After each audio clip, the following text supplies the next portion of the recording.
All right. So we're back at it again, Andrew, after a week of uh, laziness. No, I wasn't actually lazy, but I was in Munich.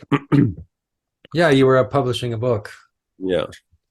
So, but there's like one topic that kind of resonates or did resonate with me the last 2 weeks, and that was some form of post-egoic will.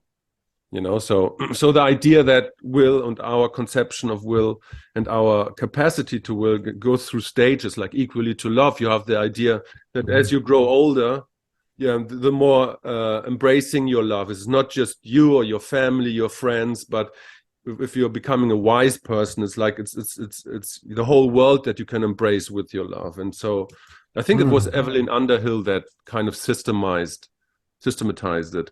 And so I was thinking about the same thing in terms of will. So it's like you start as a egotistical little baby, and Yeah. then you have like this all these impulses that you kind of try to express when you're like in puberty, and then you find ways to uh, be success driven or whatever, and you employ your agency and your intention and your motivation. But then there are also like this transcendent post-egoic kinds of will, and I Yeah. periodically. Well, Mhm. post-egoic. Does this mean that the ego goes away when you're post-egoic? Or is Yeah, it that the ego becomes transparent? That's more how I see it. But it's not like you destroy the ego, right, or anything. It's just that the ego is not is subsumed in something larger than itself. right. No, it doesn't go away. So It's none there, of but these stages actually go away. They all remain active in yeah, you, right? But you just get to a higher level of complexity. right.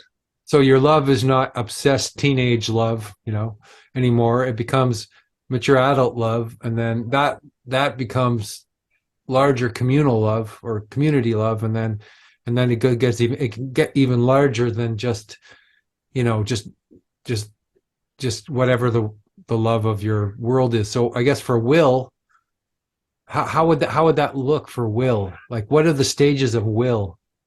I mean, it's interesting because talking about stages, and I was like on the podium on this book presentation, and it's Mhm. like I because of the pandemic I didn't do this for like 2 years, and so you're always like kind of nervous and anxious, and because you're not trained to do this anymore, right? And Mhm. so I was sitting there, and so like a sequence of thoughts were rushing through my head, and I was thinking about Schopenhauer and his conception of will as world as will and conception, right? And so like the Mhm. one part is, so we understand world only through the concepts we make of it, right? Mhm. And the narratives and the memes and whatever.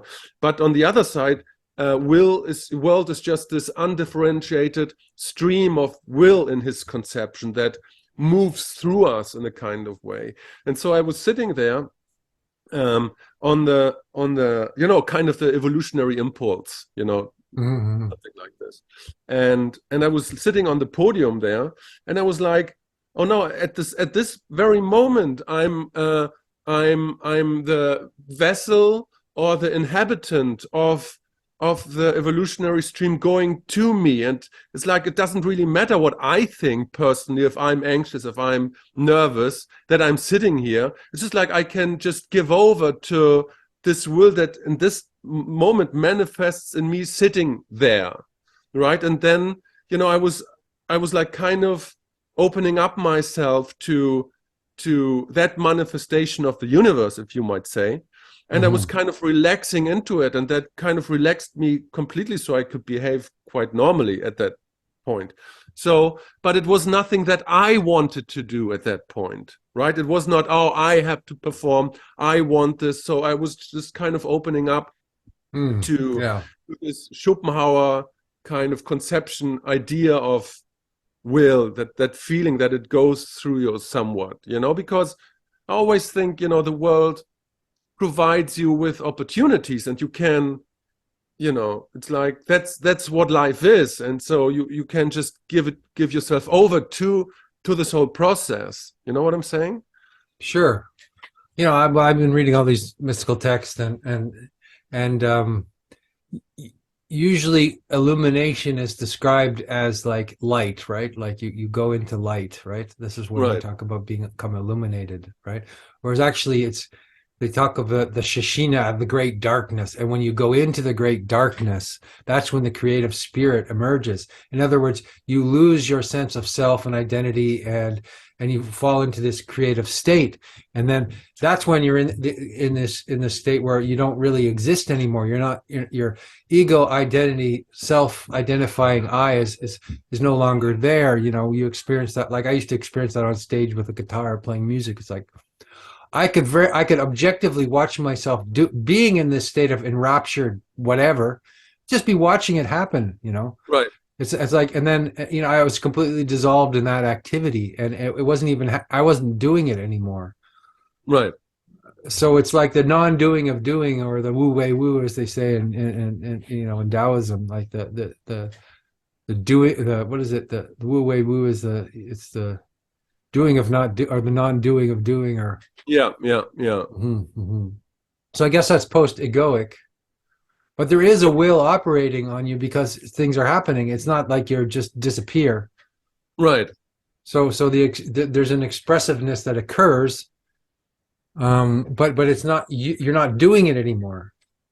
No, it's somewhat happening, and you are like kind of witnessing it. Yeah, you're kind of the witness of your kind of awareness itself, like Yeah. which is not you. It's just awareness. Right. Because we think awareness is something that exists in this frame of our own body mind, but does it? Yeah. Or And is it so just some sort of primordial intelligence, primordial witnessing? And I don't know what it is. I mean, I don't think that the witness is in my mind. You know, I think the witness is just you know, because then it wouldn't be awareness of the witness if I would locate him in my mind. So it's just a quality of everything. Wouldn't yeah, you agree? yeah, because we locate everything in the body mind, because that's kind of our provisional way of understanding reality. But if you study mysticism, they say, oh, that's not really reality. Right. That's the illusion that there's separation, which is a provisional illusion that allows us to function as ego body, ego, you know, but but but um but the more advanced state would be that there would be no differentiation between yourself and the world, which Freud would say is a regression back to an infantile state, but that's wrong because there's intelligence in that. There's not just a childlike, undifferentiated, you know, state. There's intelligence in the higher mystical states. Right. So it's so this is where sort of the rational Freudian model of, you know, breaks down. Yeah. I think we talked about this. There's this German sociologist Hartmut Rosa. He talked about resonance. You remember? And so like resonance is when you like being very intimate, for example, with your partner, and you kind of vibrate, you know, and have like this feel together, or with friends, or what we are doing now. And so it's like this intelligence, what you're talking about, is kind of this ability to unlock all these fields of resonance that you're kind of partaking at the moment, or able to partake. So me, for example, being on stage on this podium, it's like I could resonate with, you know, the big stream of will going through me, but also kind of resonate, open myself up and unlock myself to the situation I was actually in. Yeah. And so that kind of, and that was like a conscious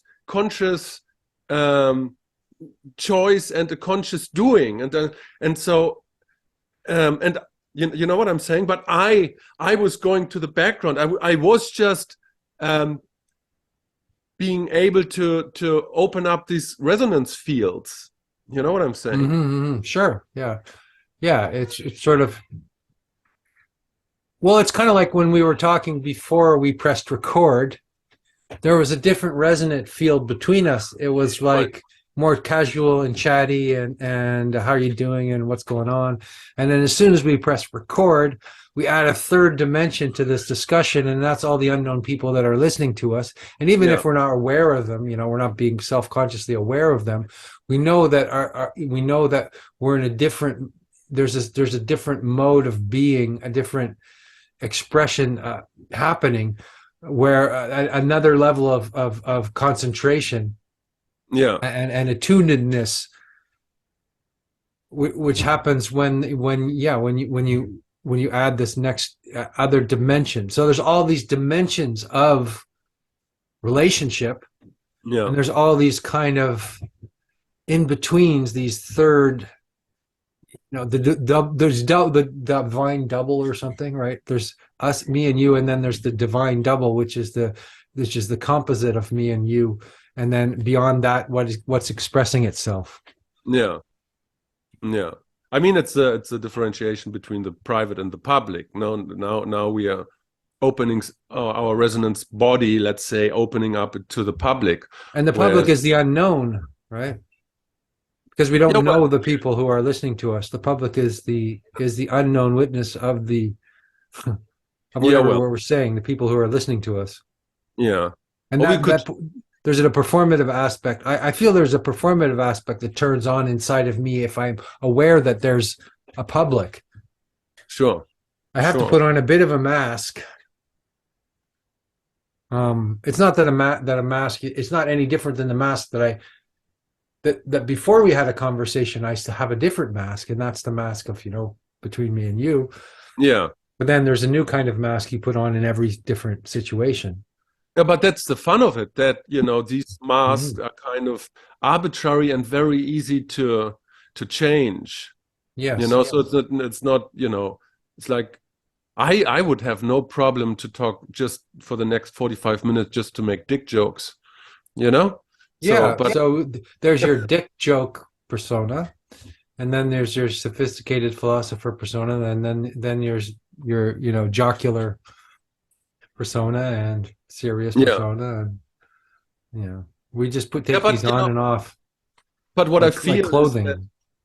But what I feel is like that the older I get, the more appreciative I am of life, and life is not a fixed thing. Life is it's the opportunities that are kind of approaching you, right? And so it's a dynamical processual thing, and so and that is kind of, again, Schopenhauer, that's kind of will finding its way to me. It's kind of a gift, right? And then just to say, just say yes to the whole process and explore life, and just be the vessel of that kind of energy that you have, because like when you're like 17, you do this kind of automatically, or 15, because you're in puberty and you're full of energy. But then you kind of grow up, and then you self-doubt, and it's all you start thinking about what you're doing.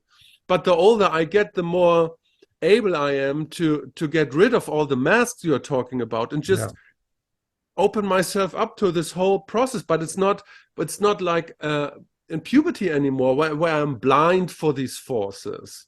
Right, it's a conscious. There's a transparency that arrives. A kind of transparency of all the different forces that are happening within you. Right. So when you're a teenager, you take the masks so extremely seriously. You believe that they are you. Right. And then I guess when you get more sophisticated, you can take masks on and off, and you don't go into the trap of identification with the mask. Full identification with the mask. So I think it's like you put on clothing every morning, which expresses who you are somewhat, but it isn't really you. It's in the same way we put on modes of being, right, in different situations, and those modes, but if you're willing to understand that the modes of being are transparent, then you can take them on and off and use you become more able to dance with the different levels of existence, from the dick joke to the more sublime expression. I want to say something contentious or provocative, because I think that's what women teach you. And because like world symbolically is, depicted as a woman, right? Yeah, yeah. But what a woman in an intimate encounter or in a relationship or even a fling or an affair or whatever teaches you is a different mode of being.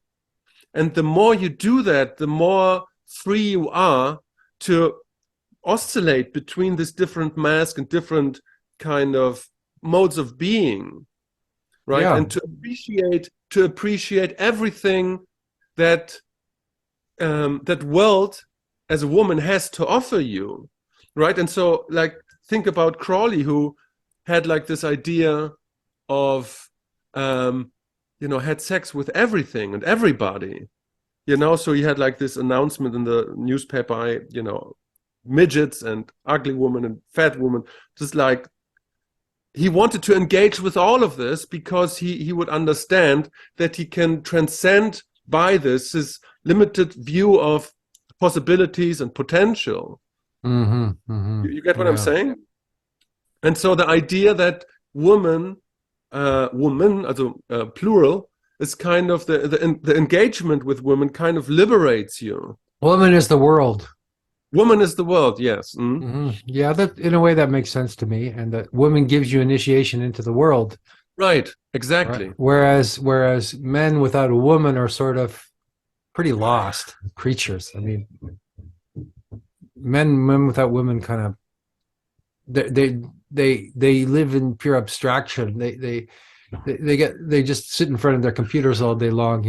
It's like in the film in The Matrix. It's like you have Neo, and he's just a total nerd who sits in front of his computer. He doesn't know the world yet. He's just looking at representations. He's completely lost in his mind. But the thing that drives him, that gets him out of his bachelor apartment and his stupid job, and for being just a mechanical being, is the possibility of Trinity leading him to see the transparency of the Matrix. Right. So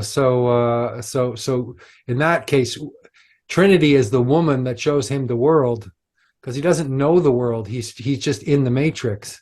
Right. That's why I guess in the Hebrew tradition, Shekhinah, the feminine, is the Holy Spirit, is the world, right? It's the container of everything. And without that, you remain without any knowing, any gnosis, any understanding. You just have technical knowledge. Right.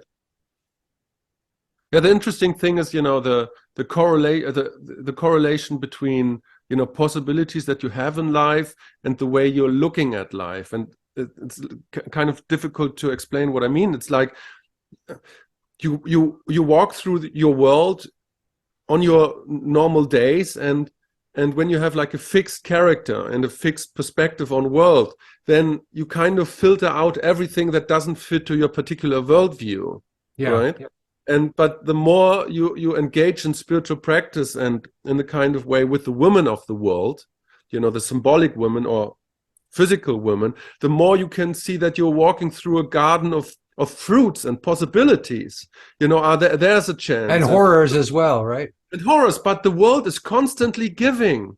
The world as woman is constantly giving, but you can only see that if you be translucent to your ego and open yourself up, and so you can see, that woman just looked erotically at you, and there's a possibility, and you could earn some money here, and it's just an endless array of possibilities of birth, giving birth, constant giving birth. This is what the Shekhinah does. She's constantly giving birth. Right. Mm-hmm. And that's so interesting, but you only can see that if you escape the narrow confinements of your ego structure. Yes. Yeah. Or again, the escape motive. There's something a bit wrong with that, because it's like you're moving from one place to the other. You're in a prison, and then you're in the cave, and then you go out of the cave. But actually, everything is already there. Like the cave and the outside are a unity. So it's not that you go anywhere. It's not that you escape from some place to another place. It's that within that everything is already present, Yeah. as this infinite expression of, constant appearances arising from nowhere, from nothing, from no thing. You Yeah. know. So there's a singularity between the appearance and the void there, and the plenum, right? Right. The plenum and the expression. It's like everything is illuminated. Yes, yes, yes. Yeah, like if you had light, this is what I was listening to this, Buddhist teacher talk. If you had light in a void, right? Right. It would be dark. It would be because it would have nothing to reflect on. Yes. So the universe, the luminosity, so they call it the dark luminosity or the plenum, because even though it's dark, it's actually pure potential. Right. Yeah. Yeah. So you So, have to go through this like transition period in the spiritual practice. They call it the Arafel, where it's the in between, right? They call it's like a fog, where you're stuck in this fog where you don't know what things are and who you are, and because you're in between those worlds, right? The world of the world of the, you call it the throne of light, and the world of representations. yeah. I mean, that also means that you have to have at least one foot in the material world, Yeah. in order for the light to become concrete, but it's like, you know what I'm And saying? one foot in the spiritual world, because nothing is really concrete. Everything is in a constant transformation. So there are no things that ever concretize. There's just one thing blending and moving into the other thing. A chair is mostly space, even in That's the. that's why there's, Jim Morrison, he wrote like lots of poems, and there's a book just with his poems, and one of his poems. American Night, I think it's called, right? um no, it's American Prayer or something. I don't All know. right. Doesn't really Yeah. matter. But one poem particularly is about wisdom, and so I don't remember the poem itself, but just the climax of the poem, which is that you as a man find wisdom in a hole. And so the In a poem is so, hole, yeah. yeah, Yeah, right. no, it's structured in a kind of way that the hole can mean the cave, but The definitely, Matrix. yeah, definitely it also means the vagina, right? Yes. And so Definitely.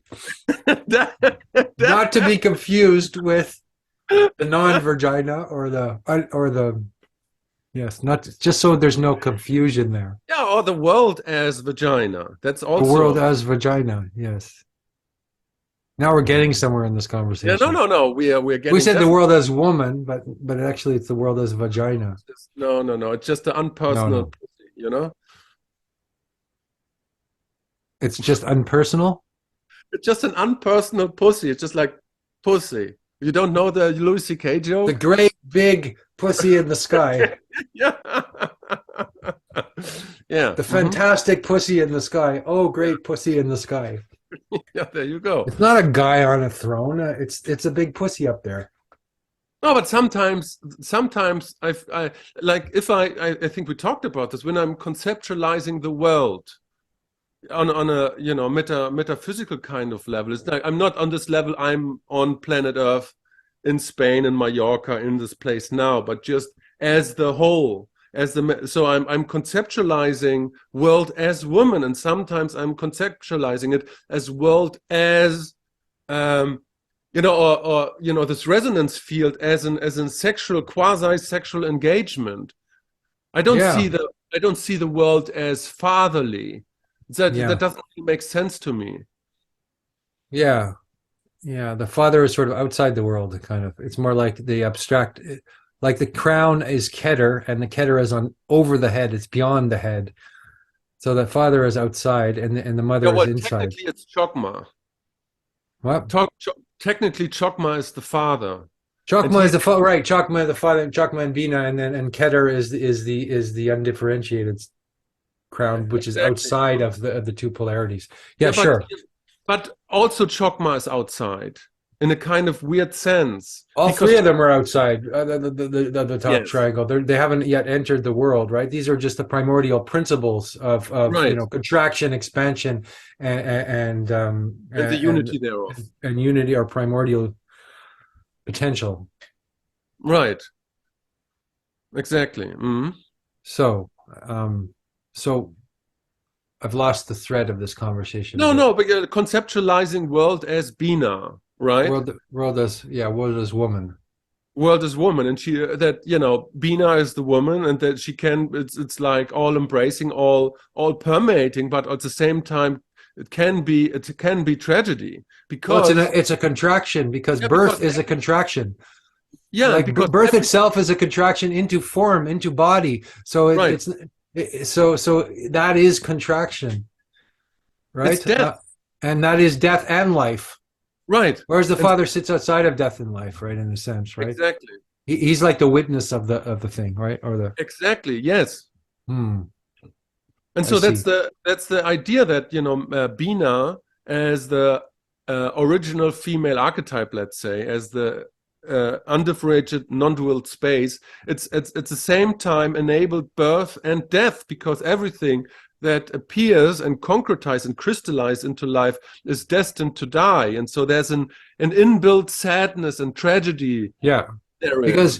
because birth is contraction. It's not Yeah, expansion, right? There's this yeah, free flowing energy, which is I'm getting them confused again. It's chokma, right? That's yeah, the masculine. It's just yeah, this free flowing energy, right? And it has to contract into a body. yeah, And that's when and this is the birth of a body, which within that birth is its undoing, right? yeah, So as you would say, like the tragedy of the reduction. right. And so because you mentioned that it's outside, and so you have, at least in these Hermetic traditions, you have like you have different developmental stages, let's say from Malkut to Kether, right? And then you have like two kind of veils. You have the veil of Paroquet, which separates the egoic state from the deep self, right? Yeah. Because you have to open the veil, and you can do this ritually, where you move beyond your conditioned self to your ego, to the more profound realization of who you really kind of are, your deep Mm-hmm. self.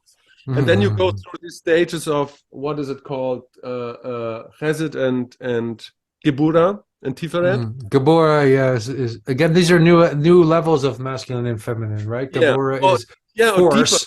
Gabora means force. It's like, but it's also on the severe pole. It's also a contraction because it's force, and then the other the Pure side of will and pure love in this world. and love, right? Chesed is the love and the beauty, and the Right, so we have this love and beauty, and then we have severity and force. right. And then comes the abyss, where Mm-hmm. you kind of transgress or transcend that what you have discovered before, which is the deep self. And then you're Mm-hmm. opening yourself up to this realization of, I am the infinite space.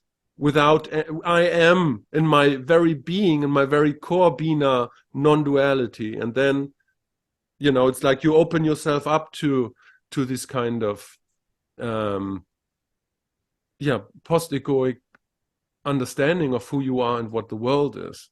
Yeah, I mean, and the entire tree is post-egoic, right? Because it's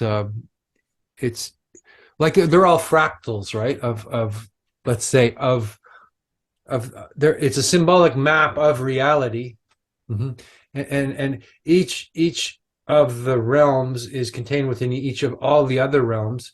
So Right, there's this whole. It would look like a linear path from Malkut to Kether, but actually it's not linear at all because Malkut is within Keter and Keter is within Malkut, and the whole constellation is a fractal pattern which appears to be in stages going from the more dense material world into the more abstract and metaphysical world, but actually they're a unity. It's all a unity. The whole thing is a unity. right. So there's a problem. Like I was reading about this in Gnostic dualism, where we say, oh, there's the material world of Malchut, which is a realm of being imprisoned, right? And then we have to escape that and move into the more spiritual realm, which is wrong. But the non-dual interpretation is that the entire thing is a interpenetrating non-dual unity.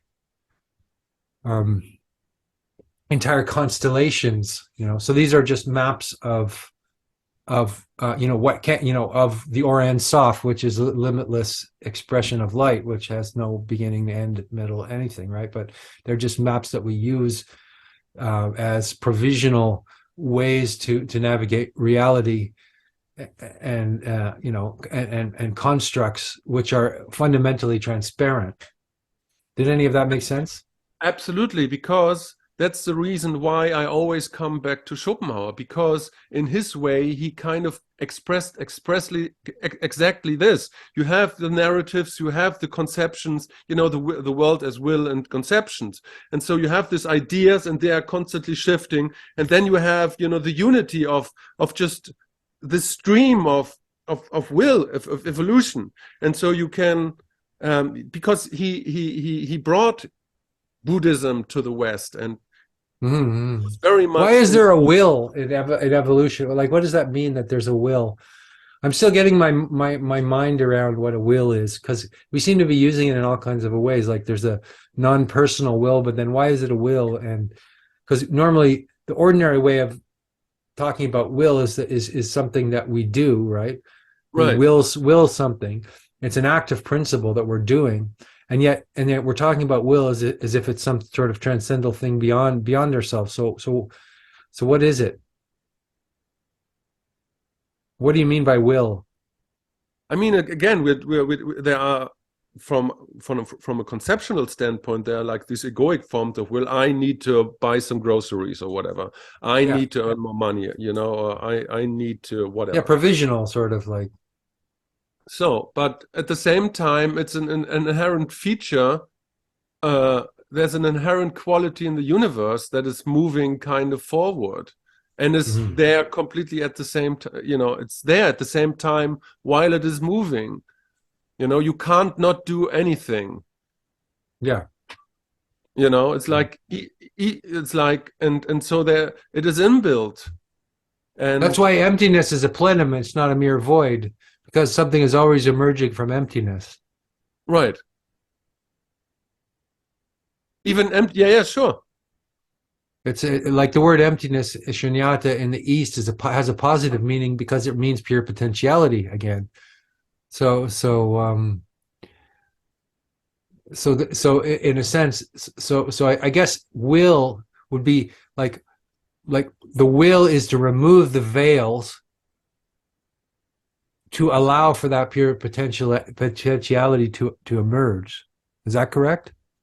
I think that's a beautiful expression, yes, because I think it's very much about. I think the spiritual process is very much about unlocking levels of will that were previously, because of conditioning and whatever, were kind of locked away. Right. They're already the case. They're all there.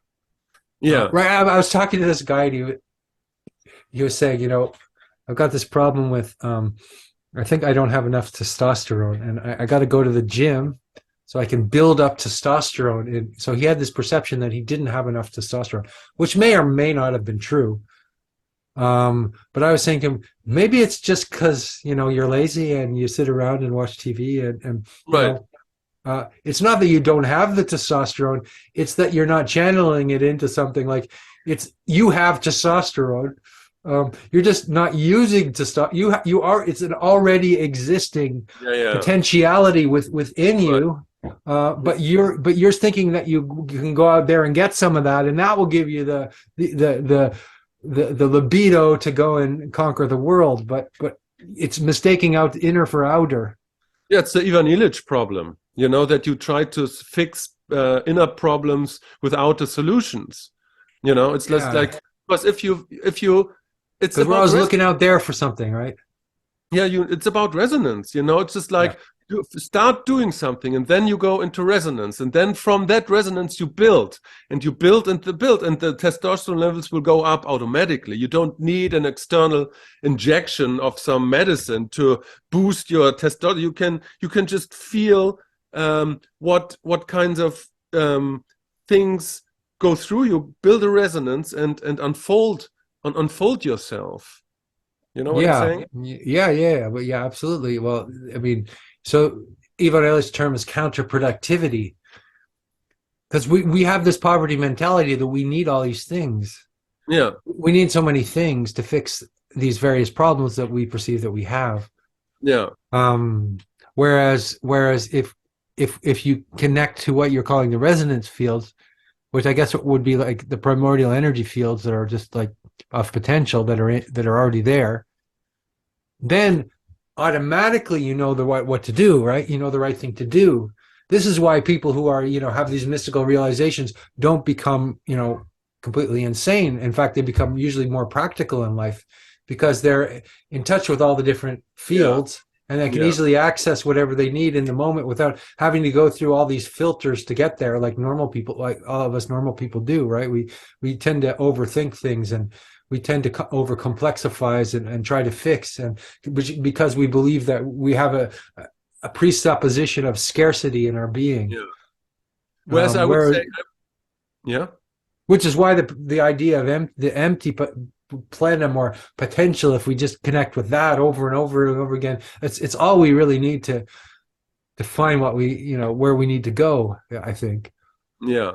Whereas I must say, I don't think that these resonance fields are kind of, platonic a kind of way, because if you think No. about what we are doing, so we are committing, you and me, I mean, now. We have like roughly an hour ago, we kind of committed fully to this conversation. Yeah. And while we were going through this conversation, we were kind of getting in the flow and unlocking within us, more, how do you express, and more energy, more kind of resonance. And so we are creating this kind of resonance fields between us. It's like way more free flowing now than in the beginning, because we have opened ourselves up. And that's what I mean. It started with just, are you ready doing a Zoom call now? Yeah. Yeah. So, and Yeah. that's what I mean. We kind of created that field. And I think that's always kind of the case. You put something out there, and then you have to see, okay, so is that creating a response? Is there like a feedback? And then you have like an initial resonance field, and then you can start to Yeah. make it bigger, and you know what I'm saying? Yeah, well, it's like the difference between improvisational jazz and, let's say, a pop song, right? A pop song is constructed, right? It's just like it's got an intro, it's got three verses, it's got a bridge, and a chorus, and you know what that is already before you listen to it, and you say, okay, I'm just gonna go and listen to this pop song, and you get a hit, and then it's Yeah, over, and you kind of it's like sex that's really good, and then you're kind of like you ejaculate and it's over, and then you're back in your ordinary or dull state. Whereas with improvisational jazz or something like that, you're creating the structure as you go along, and yeah, and there's this interpenetrating, and there's moments of gap and space and awkwardness, and you almost lose the thread, right? You almost go off and then of the you come rails. back, and then you find a moment of clarity, and then you're all there, and then you fall back into this exploratory mode again, and then you come back. It's like, again, I think it's modal jazz. You do that, right? Yeah, Miles Davis is sort of it's almost like the beginning of the song is the instruments tuning up, right? They're yeah, and then it sort of moves, and then you go on this journey, and then you and then you don't know where the beginning and the end are. yeah, And so it isn't a series of platonic forms that you just tune into. yeah, It's more like you're tuning into dynamic formations of energy, which are mutating and reforming themselves and recreating themselves in every moment. yeah. I always liked it about David Bowie, by the way, because like if you listen to his records, these are cleanly produced pop songs. Yes. But then when you listen to this live renditions of these songs, these are oddly weird always, because it's like he does prefer to reproduce them in this kind of free-flowing jazzy kind of style. And when you're not there, so you look at a YouTube video 20 years later, that's kind of odd sometimes, because you would Hmm. expect this pop structure, but he always breaks them and does something new Well, you with it. have to, otherwise you just get bored. I mean, Yeah, it's like, albums, you listen to albums a few times and then you're done with the album in a way, right? yeah, For most albums are like that. But then there's certain albums which are just kind of weird, right? yeah, I was thinking of Kind of Blue and maybe Van Morrison Astral Weeks or something like that. Some really bizarre, like Van Morrison made this album when he was very drunk with a bunch of session musicians. He didn't know what he was doing. He was like in this incredibly liminal, depressed state, and he created this work of beauty because he just let himself go into the process fully. yeah, And you can listen to that album over and over again. You can listen to Van Morrison over and over again because it never reified into a pop song. It always remained. There's an infinite quality to it. Whereas, although the Beatles are great, you get really pretty damn sick of their songs after a while because they're so structured, right? They were great, and when we look at the process of them making the songs, it was all experiment and just play, right? And then they yeah. came up with this song called "Hey Jude" or something, but the whole thing was an experimental play. And then this is the problem with recorded music often is you just get fed up with it. Yeah, yeah, I used to like the Grateful Dead, and what I like about them is their albums suck. I mean, all of their albums are shit, but their yeah. live concerts are good because they wrote a song in 1967, and they only actually learned how to play the song in the way they wanted by 1980. So their versions of the song in 1980 are so much better than the version. So they evolved this one song over 20 years. And that's Interesting. what music should be. I think music has to have an improvisational quality, or even if you're doing classical music, you have to be like Glenn Gould and reinterpret Bach. Like Glenn Gould sped up Bach, incredibly. It's like fast Bach, and created this kind of like manic Bach. So it was like, oh, he just, rather than hearing Bach as we've always heard him in the more traditional, conventional manner. No, I think that's a perfect, metaphor for life, because sometimes you want life more jazzy, and sometimes you like the pop song, you know? It's like I have a friend Yeah. who is a tantric teacher, and so he talked about, and he practices tantra for over, I don't know, but not as a tantra as philosophy, not just as sex, right? Yeah, yeah, He yeah. practiced it like for like 20, 30 years.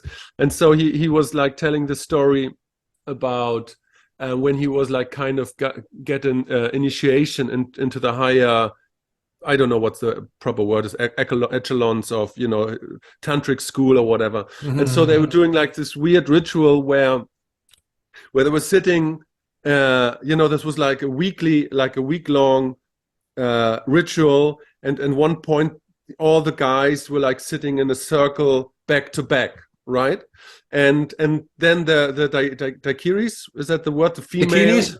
dakinis were coming in and Yeah. were sitting down on them, Uh-huh. like having like and that was always music and smells and scents, and I don't know if drugs were involved, it doesn't really matter, but so they were like fucking one girl having sex and like this unification, and then the woman were like going to the another guy next to him, and so it was like a circle, right?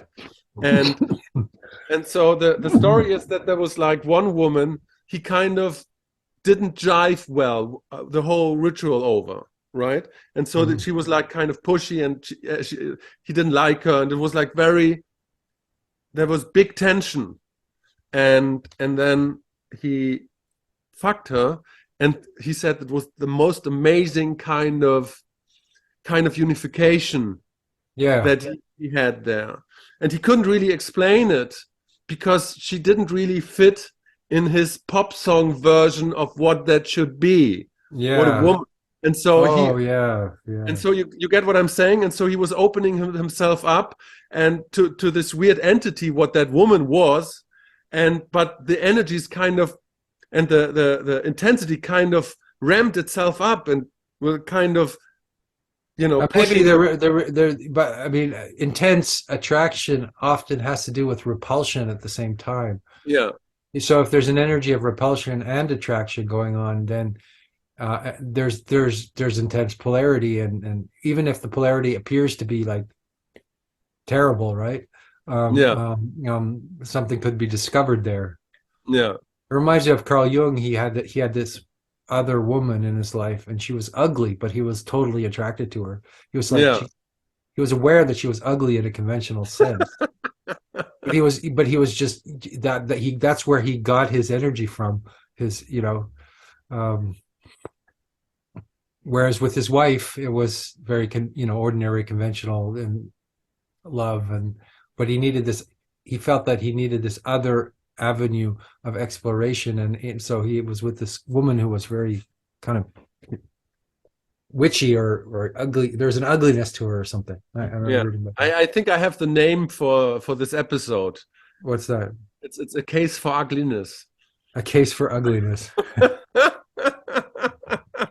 Yeah, yeah, No, because it's like, because you have, I mean, the argument for pop song is there's a well-defined structure that kind of fits, and we observe it, therefore, as kind of beautiful, But then when you break the mold, because, like, for example, a model, that's a pop song of a woman, right? yeah, exactly. Yeah, You know what I mean? yeah. It's like That's a platonic form of some kind. So it's like, okay, it satisfies your conventional desire right, to a certain extent. It's not deep. right.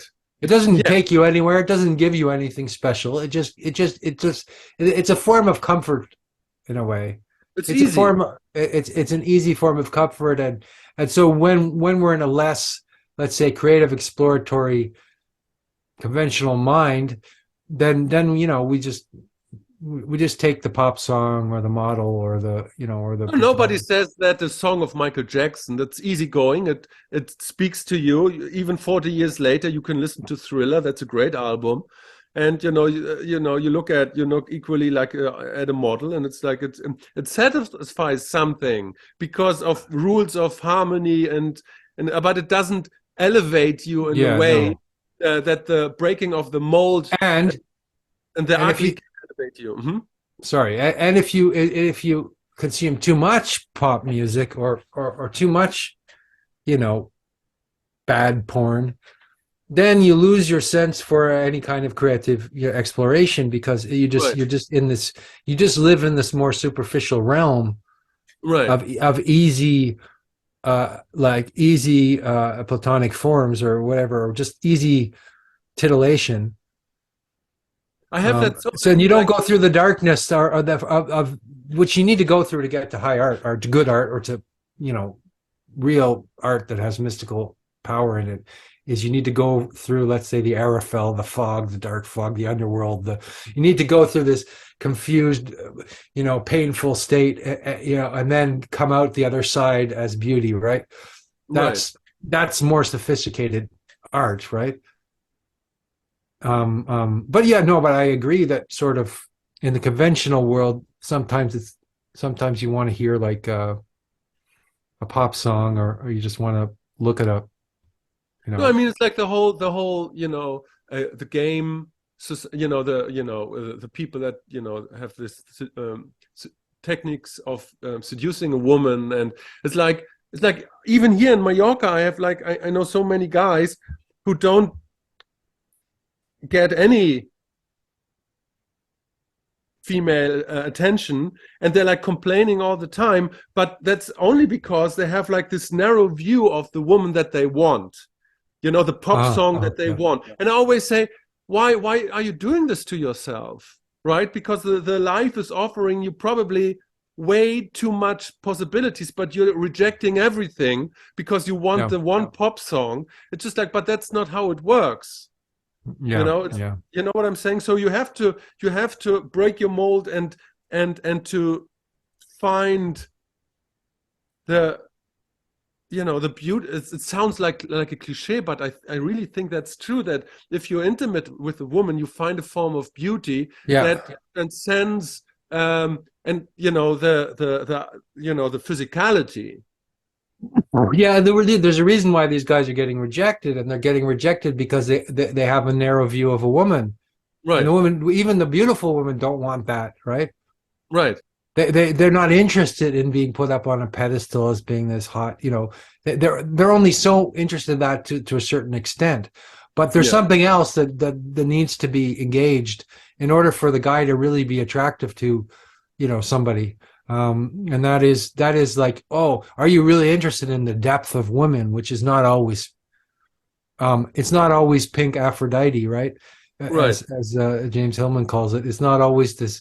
There's a darker aspect and there's a complex aspect. Are you willing to go into that cursed, complex, and difficult realm with a woman? And are you willing to risk your hide for that?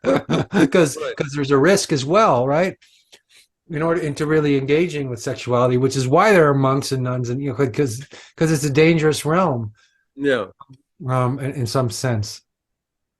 Yeah, because and I think it's like to you know close this off. I mean, if you look at it as a case for ugliness, it's like when we start to resonate with not just women, you know, but everything what you do in life, and you kind of unlock something what you want to do, and then you kind of bring it to the world. That's never perfect, you know. It's like it's always like when I started podcasting like 6 years ago. That was a messy, dirty and somewhat ugly affair because I didn't know what I was doing.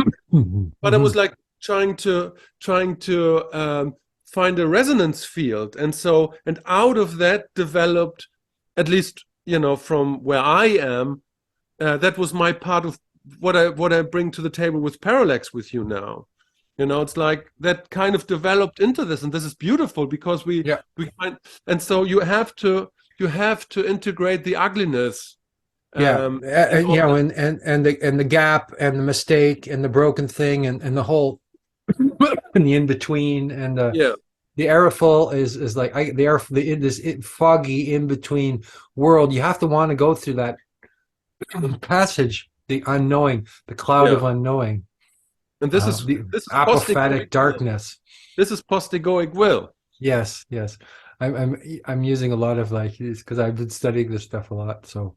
Yeah, Yeah, you have to go through the darkness, the apophatic darkness that, you know, really, I mean, that in order to find the throne of light, which is like, okay, the real union with the Shekinah, with the Holy Spirit. It's not like, okay, just fuck somebody. Like, yeah, okay, that's okay, but that's a pop song, isn't yeah. it? Sorry.